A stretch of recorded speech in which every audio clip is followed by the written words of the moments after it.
doy gracias a Dios porque en esta mañana podemos estar en este lugar escuchando su presencia. Porque en esta mañana podemos mirar a lo alto y encontrar su consejo, encontrar su abrazo, encontrar su fortaleza. Y cuando me sentaba esta semana para preparar la palabra para hoy, mira, pasaban los días y no había nada. Y ya al final de la semana Dios puso una palabra en mi corazón, un texto, está en Corintios y luego vamos a leer. Y me llevaba a pensar y a meditar en la iglesia, en nosotros, en el pueblo de Dios. Somos iglesia, ¿sí o no? Y llevo tiempo observando la iglesia actual.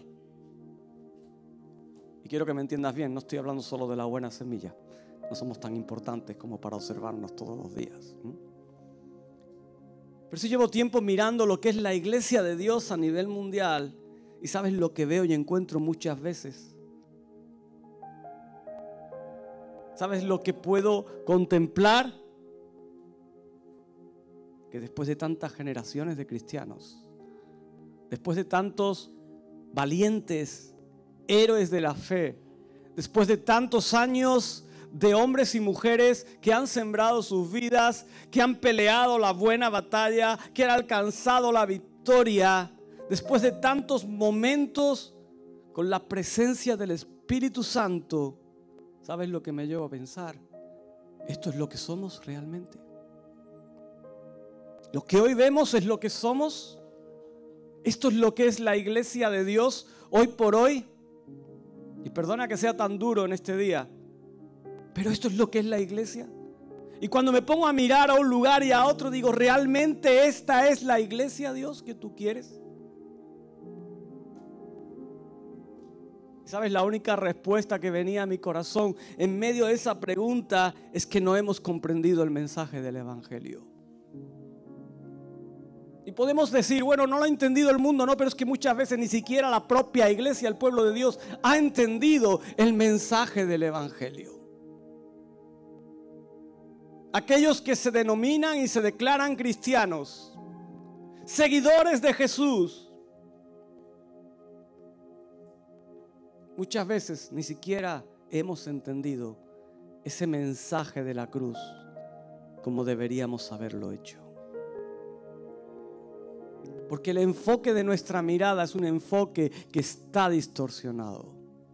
Es un enfoque que no apunta a lo que debería apuntar. Es un enfoque que no está centrado y marcado en lo que realmente Dios quiere que su pueblo se detenga. Y en esta mañana quiero compartir acerca de todo esto y usar la carta de Corintios. Ambas cartas, aunque quizás la segunda no la voy a extender toda, pero sí hacer un recorrido por la primera carta que Pablo escribe a la iglesia en Corintio. Y ahí podemos ver algo que es aplicable a este tiempo. Algo que podemos aplicar a tu vida y a mi vida, que podemos aplicar a la iglesia. Y yo te animo a que en esta mañana escuches. Prestes atención, porque muchas veces estamos en los lugares, escuchamos las cosas y ni siquiera hemos entendido lo que nos están hablando. Ni siquiera sabemos lo que estamos escuchando. Pero en esta mañana yo te quiero pedir que escuches, que prestes atención a lo que va a ser predicado en este día y dejes, no que mi voz te transforme, sino que la palabra de Dios te transforme. Amén. Que la palabra de Dios penetre hasta lo más profundo de tu corazón. Esa palabra que dice ella misma que es más penetrante, más afilada que una espada de doble filo. Deja que hoy atraviese tu vida. Vente conmigo a 2 Corintios 4, 16 al 18. Y quiero abrir con este texto. Y es el que vamos a usar para cerrar también en esta mañana.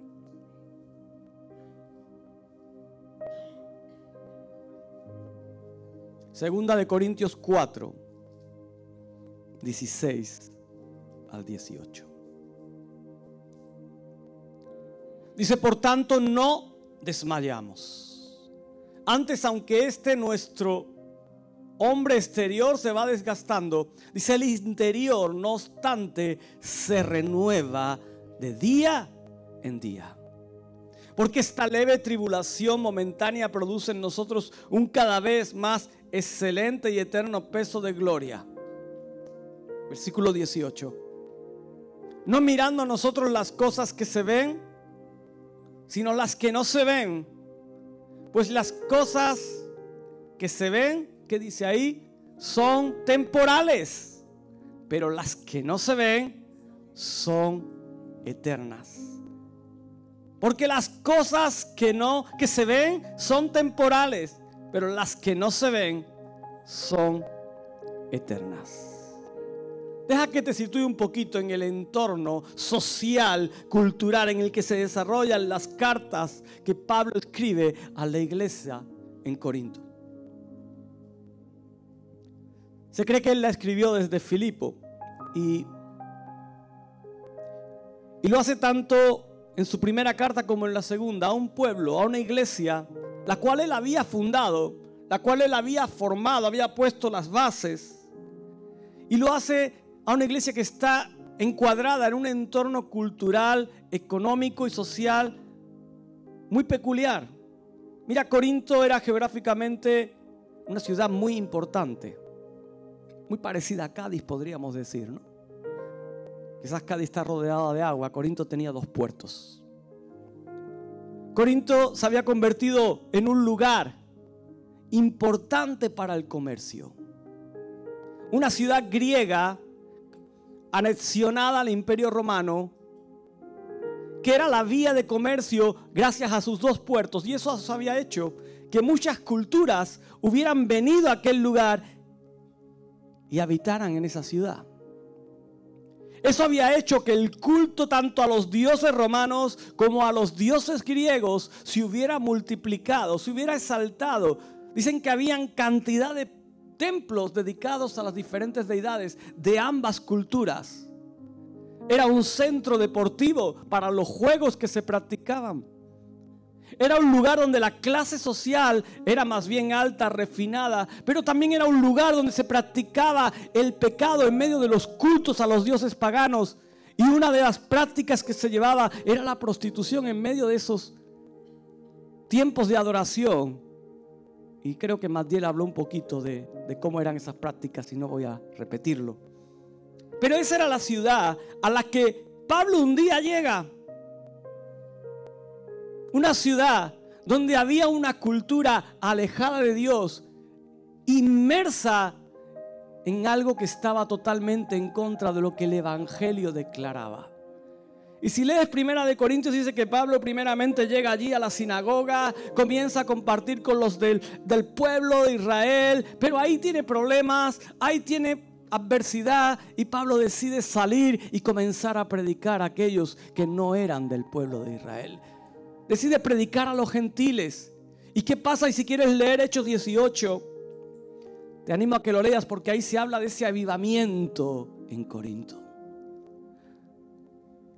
Dice Hechos 18 en el versículo 9 al 11, te los voy a leer. Dice, y Crispo, el principal de la sinagoga, creyó en el Señor con toda su casa. Dice, y muchos de los de Corintios, oyendo, creían y eran bautizados. Entonces el Señor dijo a Pablo en visión de noche, no temas, sino habla y no calles, dice, porque yo estoy contigo. Me encanta cuando los avivamientos empiezan así, ¿sabes? No empiezan cuando uno dice, no, yo tengo una idea, yo tengo un plan, yo tengo una estrategia, yo tengo un manual para avivar el corazón de Dios, para que el Espíritu Santo se derrame aquí en este lugar. No, a mí me encanta cuando el avivamiento empieza, porque Dios dice, no te preocupes, yo estoy contigo. Aquí hay mucho pueblo. Aquí hay mucho pueblo. Y eso es lo que Pablo recibe. Le dice, yo estoy contigo. Y ninguno pondrá sobre ti la mano para hacerte mal. Dice, porque yo tengo mucho pueblo en esta ciudad. Y Pablo estuvo allí en Corinto por 1 año y medio aproximadamente, donde estuvo alcanzando gente, predicando el evangelio, poniendo las bases para una iglesia fuerte, creciente, enseñándoles la palabra de Dios, enseñándoles los fundamentos, lo que él había aprendido. Si lees Hechos 18, ves cómo ahí comienza algo extraordinario de parte de Dios. Y llegado el tiempo en el que el Espíritu Santo le dice a Pablo: es tiempo de salir, ve a otro lugar. Pablo sale, y ahí donde él llega, cuando está el tiempo, empiezan a llegar noticias.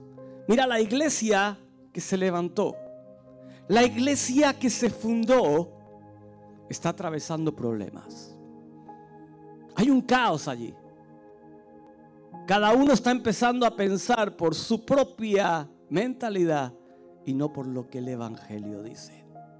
Cada uno está empezando a mirar lo que cree que es de Dios según su propio corazón y no según el corazón de la palabra.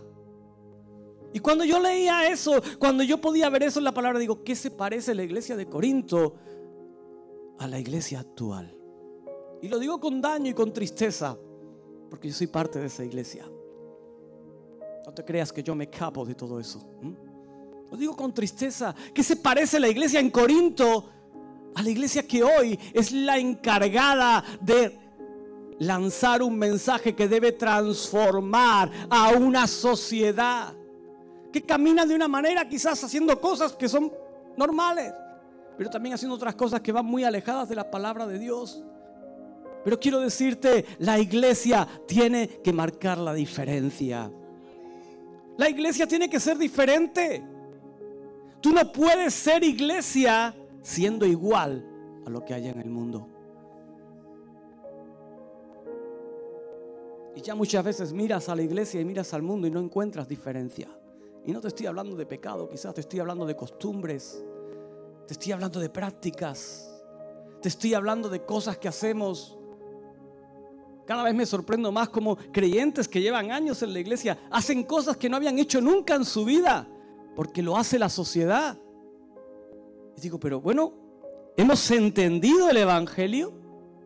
¿Hemos entendido lo que es ser un hijo o una hija de Dios? ¿Hemos entendido lo que realmente es marcar la diferencia? ¿Lo hemos entendido? ¿O simplemente nos hemos adaptado a una religión más? Nos hemos adaptado a una práctica de culto más. Yo creo que la iglesia en Corinto al tiempo comenzó a adaptarse a lo que Pablo les había predicado, a lo que Pablo había sembrado, a un culto más conforme a todos los altares y cultos extraños que había allí en la ciudad. Y eso provocó que hubiera todo lo que acontece y le llega a Pablo. Y sabes, Pablo escribe la primera carta de los Corintios para tratar de solucionar esos problemas, para tratar de paliarlos. ¿Y cuáles eran esos problemas? Mira, uno de ellos era la división por las causas en cuanto a preferencias, a quién predicaba mejor, a quién predicaba peor. Preferencias en el liderazgo. Unos decían que eran de Apolos, otros decían que eran de Pablo, otros decían que eran de Pedro. Preferencias dentro del liderazgo. Se habían olvidado de que el verdadero liderazgo es Cristo. Se habían olvidado de que Jesús es el centro. Otro eran las malas prácticas sexuales. Fíjate, Jesús los llamó a ser libres. Amén. ¿Somos libres? Ellos entendieron que la libertad a la que Jesús les había llamado era una libertad para poder hacer lo que quisieran. Pero es que hoy por hoy la iglesia sigue pensando, quizás no con las prácticas sexuales, que también, pero entendemos que la libertad que Dios nos ha dado es porque podemos hacer todo lo que queramos. Y mira, muchas veces a lo mejor no hay que hacer ciertas cosas porque eres llamado, eres llamada a marcar la diferencia. Eres llamado y eres llamada a ser luz en medio de este tiempo. Yo me sorprendo cuántas cosas hacemos arrastrados por las modas, arrastrados por los movimientos que hay ahora. Y entramos en dinámicas y hacemos cosas, nos marcamos cosas, nos ponemos cosas, arrastrados por las modas. Y no te estoy diciendo a lo mejor que sea malo, pero sí te estoy diciendo, no estás marcando la diferencia en medio de este tiempo. La iglesia tiene que marcar la diferencia. La iglesia tiene que ser conforme al evangelio de la palabra. También surge un conflicto ahí en cuanto a la comida, si estaba ofrecida a los ídolos, no estaba ofrecida a los ídolos, si podían comer, no podían comer. Cosas que acontecían, pero que les desviaba del mensaje central del evangelio. Y también les comienzan a haber desórdenes en las reuniones, en cómo se desarrollan. Y Pablo comienza ahí a trabajar con ellos y escribe esa primera carta a los Corintios. Pero ¿sabes con qué corazón escribe Pablo esa carta? ¿Sabes con qué corazón él comienza a redactarlo? Mira, Primera de Corintios no es otra cosa que las buenas nuevas de Jesús. Él comienza a recordarles lo que durante ese año y medio él había sembrado. Él comienza a recordarles esas buenas nuevas que Jesús trajo a este mundo. Esas enseñanzas que producían vida. Es decir, él comienza a declarar el evangelio y comienza a decirles, y yo en esta mañana, con temor de Dios, con mucho temor de Dios, creo que estamos en la misma circunstancia. Mira, no estamos viviendo conforme a lo que decimos que creemos. Pablo les dice a los corintios, no estáis viviendo conforme a lo que declaráis que creéis. Y tristemente la iglesia muchas veces declara una cosa pero vive otra. Abre la boca para declarar maravillas de la palabra, pero cuando vas a mirar su vida, lo que hay es basura. Lo que hay no es evangelio. Lo que hay no es la palabra de Dios. ¿Sabes por qué? Porque queremos ser igual a este mundo. El otro día hablando con mi mujer decíamos, ¿dónde están los Juan el Bautista? Que iban vestidos con piel de camello, comían langostas y llamaban la atención, ¿sí o no? Yo no te digo que vayas por ahí hecho un rarito, pero sí donde hay un creyente, donde hay un hijo de Dios, una hija de Dios, tiene que haber una diferencia. Y el problema es que muchas veces cogemos las cosas del mundo y las metemos en la iglesia. Y te vuelvo a decir, igual no son cosas malas, no son cosas pecaminosas, pero son prácticas que si antes no las hacías, ¿por qué las haces ahora? Que si antes no las practicabas, ¿por qué ahora que eres creyente? Y no solo que eres creyente, sino que lo hemos llevado 50 años en la iglesia, ¿por qué ahora te pones a hacerlas? ¿Sabes por qué? Porque no hemos entendido el mensaje del evangelio. Porque creemos algo que no practicamos. En esta primera carta, Pablo trata de enseñarles cómo deben de pensar y cómo deben de actuar en sus vidas. Y lo hace no según su manual de Pablo. Enseñanza según la experiencia de Pablo, ¿no? Él acude a la enseñanza de Jesús. Él acude a lo que Jesús enseñó y deja de enseñar el evangelio que tú crees que has conocido. ¿Sabes? Comienza a enseñar y a reflejar el evangelio de Cristo. Amén. Comienza a reflejar el evangelio de Cristo. Él comienza a poner en ellos el enfoque correcto, el enfoque adecuado. Mira, y les recuerda, quiero ver uno por uno esos puntitos, esos problemas que él ataja. Mira, no se trata de seguir a uno o a otro por su carisma. Y podemos ver hoy cómo mucha gente se mueve detrás del carisma de aquel que comparte.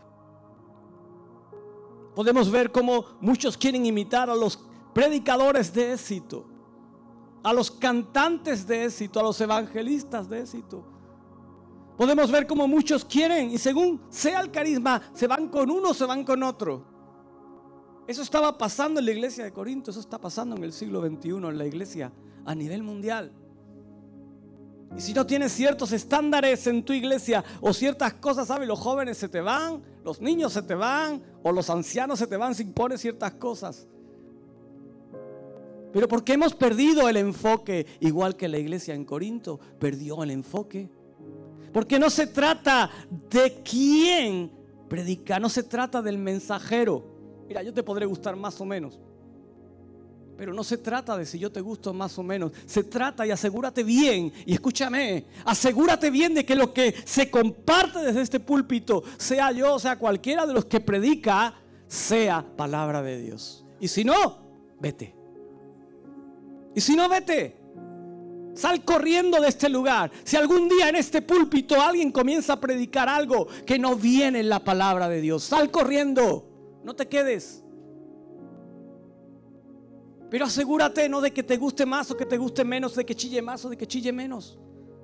Asegúrate de que lo que está compartiendo es palabra de Dios. Porque se trata de su mensaje, del que lo creó desde su corazón, del que lo formó un día. Se trata de Él. Se trata de Jesús. Mira, la iglesia no es un concurso de popularidad como quizás la hemos convertido, donde tenemos ahí los asientos, todos tenéis un numerito, ¿sí? Un botón. ¿Habéis visto Got Talent? Parece muchas veces que venimos a la iglesia con el botoncito de Got Talent ahí. A ver el grupo de alabanza ahí. Que se callen. A ver el pastor. Que se abra la trampilla y se lo trague. Hoy no sentí la presencia de Dios. El pastor no gritó nada. Hoy no sentí la presencia de Dios. La pastora no se empezó a mover por aquí, a correr con el pañuelito. Ella no lo hace. ¿Me estás entendiendo en esta mañana? Muchas veces queremos venir a los cultos y que sea un concurso de popularidad. Pero esto no es un concurso de popularidad. La iglesia tiene que estar formada por personas que están centradas en Jesús. Por hombres y mujeres que predican desde aquí, cuyas vidas están centradas en Jesús. Están centradas en Él. El ministerio y liderazgo están para servirle. Para servirle. Mira, el ministerio no está para competir entre ellos. No está para decir yo soy mejor que tú eres mejor que yo. No. El ministerio está para ser un equipo. Amén. Estamos para ser uno y no para ser de división. Y entendamos, y el que no lo entienda, pobrecito. Porque el que no entienda al fin y al cabo que hacer iglesia no se trata del mensajero, sino que se trata de Él. Y eso les dice Pablo a la iglesia en Corinto. Da igual que esté Apolos, da igual que esté Pedro. Dicen que Pablo no era muy elocuente predicando, que era más bien planito. Planito me refiero quizás a que no era alguien motivador así, explosivo exactamente. Y muchas veces nos basamos en ese tipo de características, pero dice que no sea eso lo que os determine para seguir a uno o a otro. Yo estoy seguro que Apolos predicó palabra de Dios. Yo estoy seguro que Pedro predicó palabra de Dios, que Pablo predicó palabra de Dios, pero muchas veces el corazón del que escucha comienza a hacer sus preferencias. Y no te estoy hablando de que te guste más o que te guste menos. Estoy hablando cuando ya comienzas a idealizar a la persona. Amén. Como respuesta al segundo problema, les enseña que la libertad que Dios nos ha dado no es para hacer lo que queramos. Díselo al que tienes al lado, a ver si se entera. Dile, mira, la libertad que Dios te ha dado no es para que hagas lo que quieras. Díselo, que creo que no se escucha. Veo gente que no se lo está diciendo a nadie. Díselo, porque luego no os enteráis de nada, díselo. Mira, la libertad que Dios te ha dado no es para que hagas lo que quieras. Pablo les está diciendo, a ver, ¿no habéis comprendido? La libertad que Dios te ha dado en la cruz no es para que estés ahora acostándote con quien tú quieras. No es para que estés practicando el sexo libre por ahí de aquella manera. Y Pablo comienza a declarar algo. Dice, mira, es importante lo que tú haces con tu cuerpo. Es importante lo que haces con tu vida.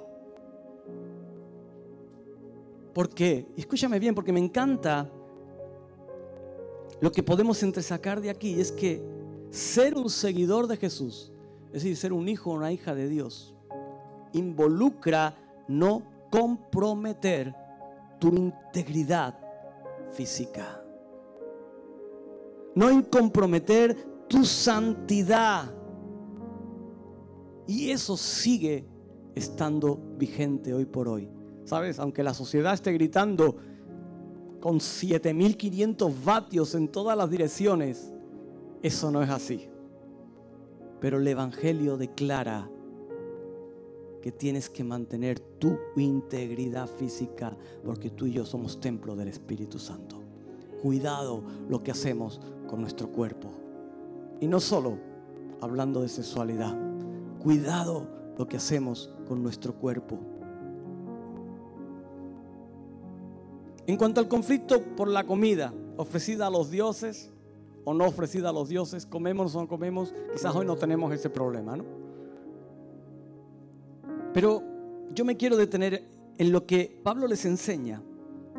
Pablo les dice, mira, si hay alguien que te ve, que te está observando comer algo que ha sido ofrecido a los dioses, y puede ser tropiezo para esa persona, le puede provocar algo que no comas, déjalo. Dice, ahora si estás en tu casa solo o con personas que no tienen problema, come. No te va a afectar, no te va a matar. Pero él le dice, pero no se trata al final de comer o no comer. Se trata de entender un principio básico, y es que por amor al otro, por amor al que te ve, por amor al que está a tu lado, por amor al que te acompaña, por amor a tu hermano o a tu hermana que están contigo, tú te vas a negar de hacer ciertas cosas. ¿Entiendes? Pablo les dice, si al final la comida no es lo importante, al final es si has entendido el mensaje del Evangelio. Al final si has entendido el mensaje de la cruz, que Jesús, siendo Dios, no tuvo el ser igual a Dios como cosa a la que aferrarse, sino que por amor se despojó de todo eso. Por amor se hizo carne. Por amor sufrió insultos. Por amor sufrió desprecio. Por amor caminó en medio de nosotros hasta que un día llegó a la cruz. Y por amor, pudiendo haberse bajado de la cruz, por amor, Él entregó su vida. Y eso es lo que Pablo les está diciendo. Mira, por amor te negarás a ti mismo y buscarás el bien de los otros. Buscarás el bien de tus hermanos en Cristo. Buscarás el bien de la iglesia, de la congregación.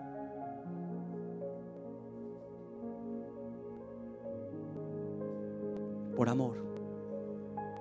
En cuanto a las reuniones, les marca un principio importante y les dice, mira, había comenzado a haber tiempos donde uno quería destacar por encima del otro, donde uno quería ser el protagonista en medio de la reunión y luego otro quería ser el protagonista en otro momento, donde uno decía, yo soy más importante que tú. Pero Pablo les dice algo, mira, el Espíritu de Dios obra a través de todos de una manera unificada. Unificada. No se trata de uno, de otro, de aquel o de este. Se trata de que Dios utiliza a su iglesia como un solo cuerpo. Y ahí comienza a declarar eso que conocemos en Corintios y que hemos leído tantas veces, que la iglesia es un solo cuerpo formado por diferentes miembros, cada uno con su talento, con su don, con su obligación, con su trabajo, pero donde todo al final se hace con un propósito y un objetivo, que es la división de la iglesia. Lo mío es lo bueno y lo tuyo no. No, ¿verdad que no dice eso, Corintios? ¿Verdad que no enseña eso, Pablo? Eso es lo que estaban diciendo los corintios. Lo mío es lo bueno y lo tuyo no. Mi área de servicio es la ideal. La tuya, ¿para qué? No sirve para nada. Pero Pablo les está diciendo que cada uno de los miembros era importante en el lugar donde tenía que estar. Mira, si algo nos habla, el lema de este año es que tenemos que ser uno en Cristo.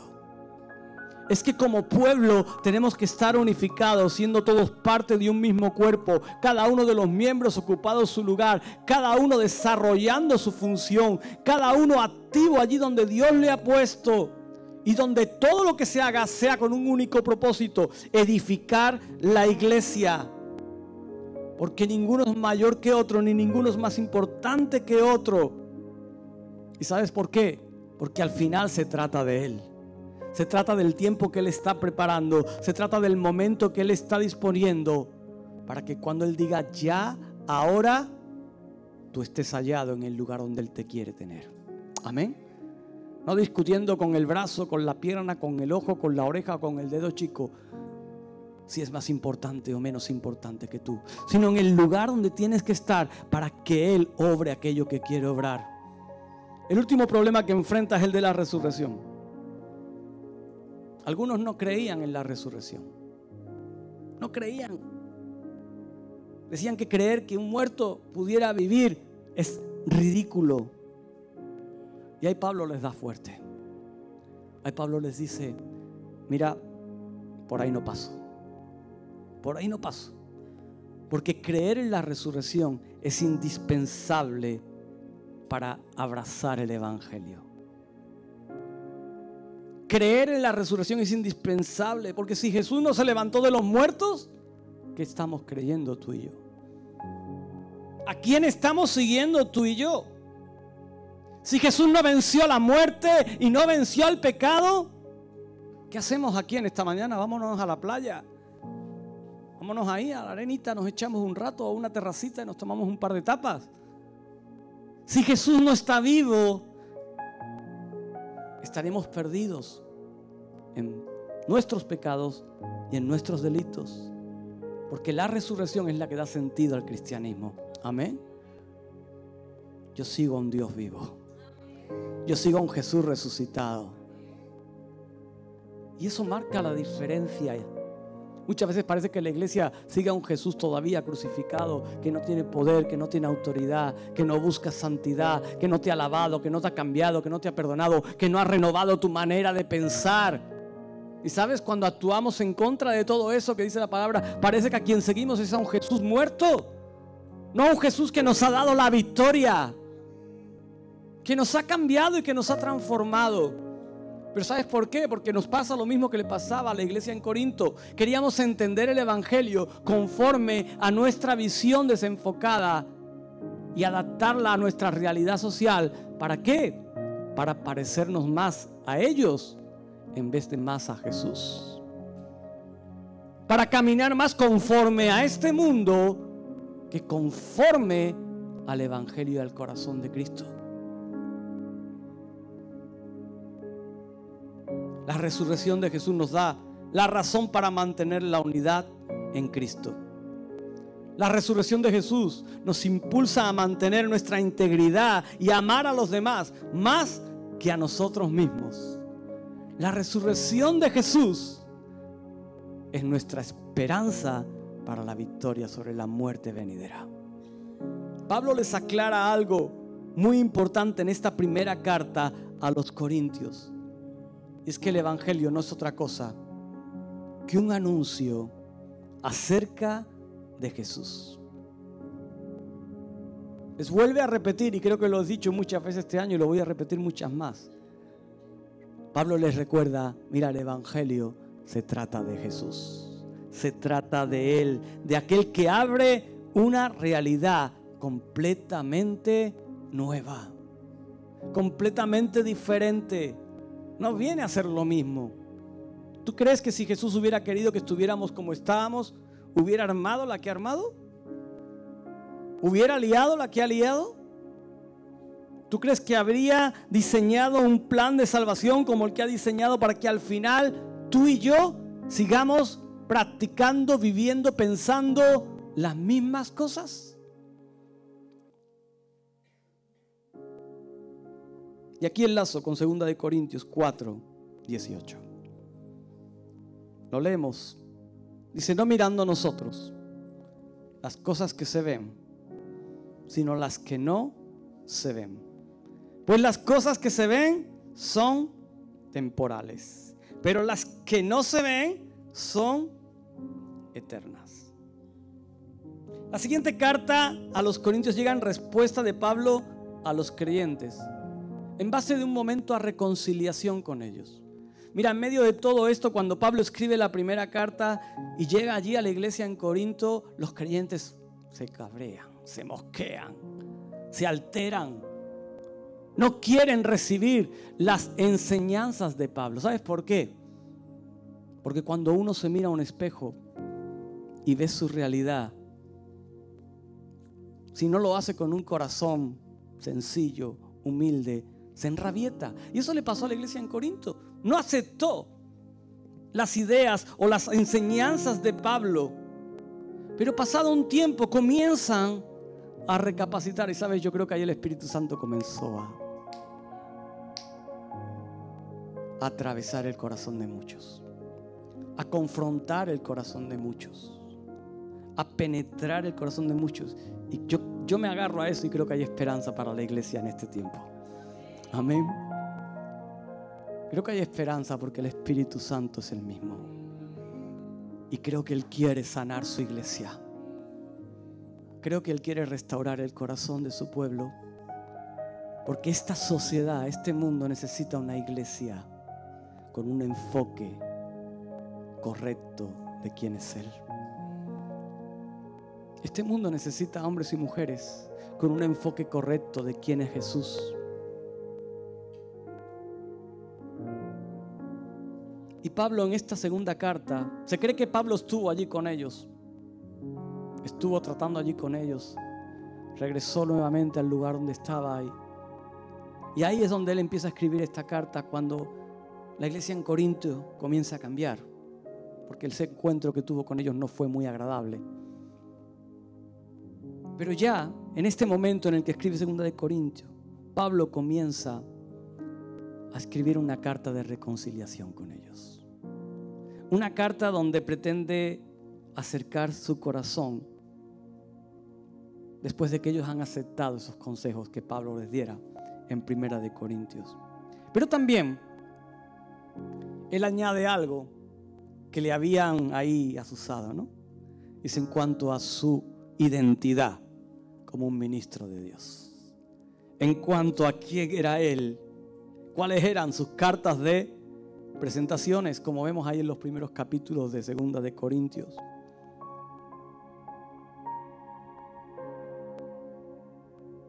Y él usa la palabra y el evangelio para enseñarles. Y quizás este capítulo 4 y esos versículos que hemos leído al comienzo, él está hablando acerca de su visión ministerial, ¿vale?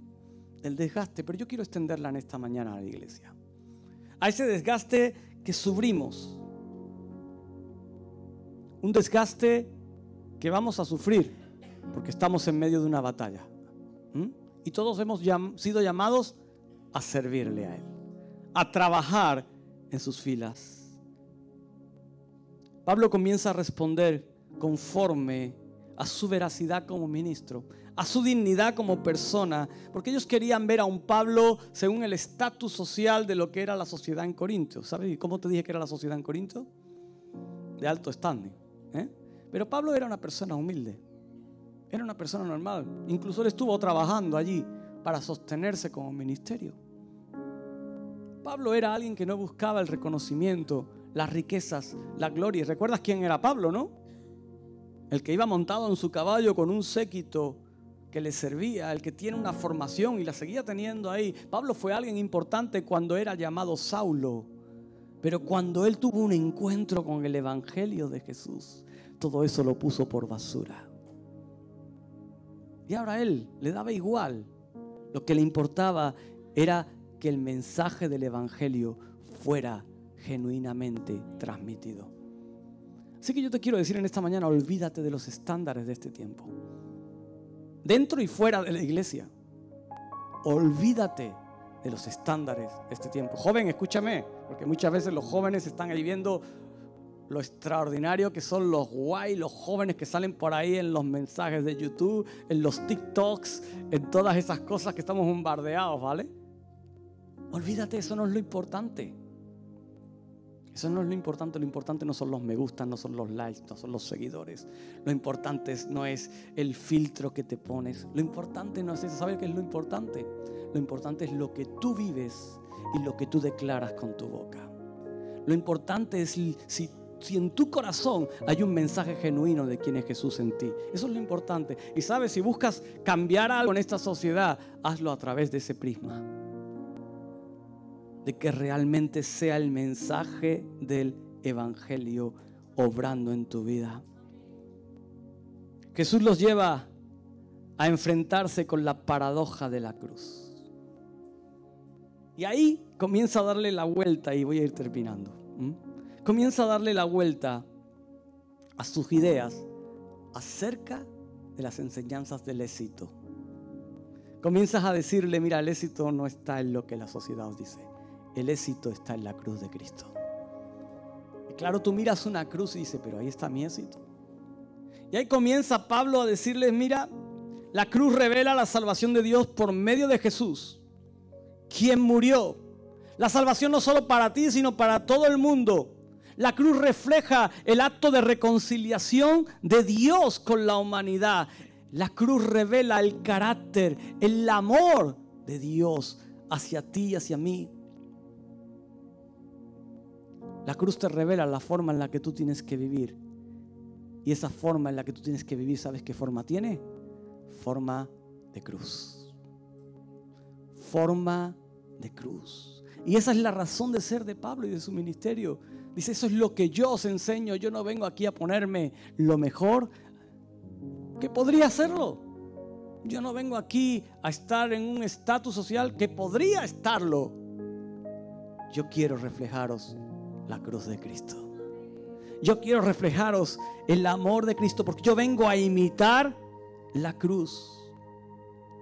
A imitar la cruz. Y eso no quiere decir que andemos por ahí con votos de pobreza, con votos de mendicidad, ¿vale? Pero quiero que me entiendas, que lo que realmente marque tu vida sea la cruz de Cristo.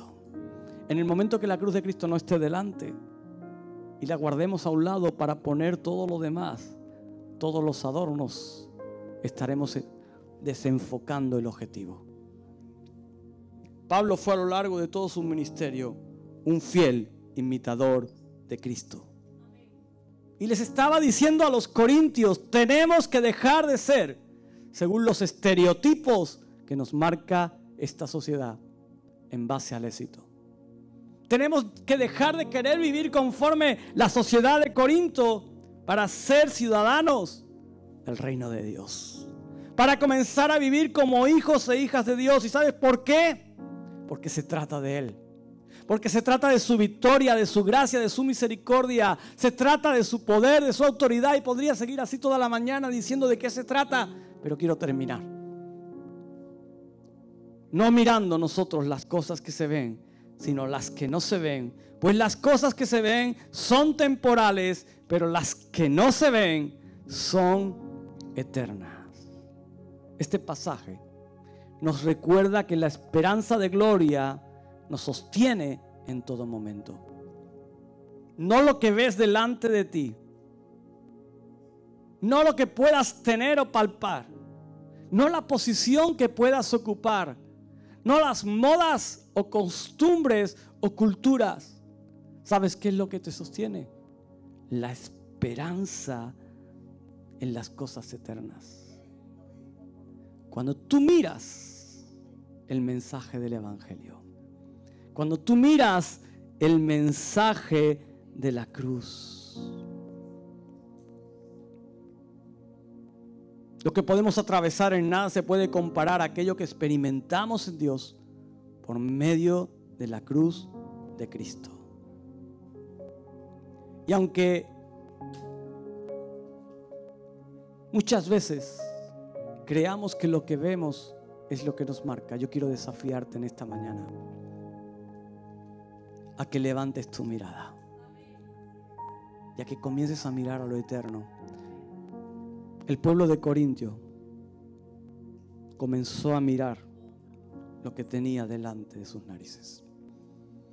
Comenzó a mirar a sus amigos, sus costumbres, comenzó a mirar los templos de otros dioses, comenzó a mirar las prácticas, comenzó a hacer cosas que, ya te digo, igual algunas no eran pecado, pero eran prácticas que no les convenían. ¿Por qué? Porque los diluían en medio de la sociedad, porque no marcaban la diferencia. Y ese es el gran peligro de la iglesia de hoy, que está diluida.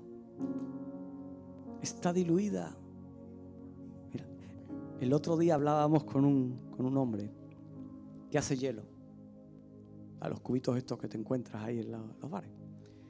Y él hace hielo de calidad. Dice, mira, yo hago hielo de calidad, porque mi hielo está hecho con agua osmotizada. Dice, mi hielo es transparente 100%. Pero cuando tú vayas a un sitio y veas un hielo que por dentro es blanco, dice, sácalo y déjalo que se derrita. Dice, lo que vas a encontrar en medio es una piedra de cal. Es una piedra que todo eso es contaminación, es impureza. Muchas veces, en vez de ser un hielo transparente, comenzamos a llenar nuestra vida con algo que nos hace parecido a lo que Dios quiere que seamos, pero que hemos llenado cosas para darle consistencia a eso. ¿Sabes por qué? ¿Por qué queremos llenar nuestra vida con algo que le dé consistencia a lo que decimos que somos? Porque realmente no estamos clavados en la cruz de Cristo. Porque realmente no hemos sido crucificados juntamente con Él. Tenemos que aprender que si queremos vivir el momentum de Dios, tenemos que dejar de mirar las cosas desde la perspectiva natural, física, y comenzar a hacerlo desde una perspectiva espiritual. Dejar de pararnos en aquello que es palpable para enfocarnos en agarrar lo que aún no se ve, pero que trasciende en la eternidad. Dios está buscando una iglesia así. Dios te está buscando a ti, me está buscando a mí, que nuestros ojos no estén centrados en lo físico y lo temporal, sino en lo espiritual y lo eterno. Mira, la palabra que se usa para decir mirar es escopeo, que significa centrar los ojos, la atención en una meta o fin establecido. Y nuestra meta debe ser pasar la eternidad con Dios. Ponte de pie en esta mañana.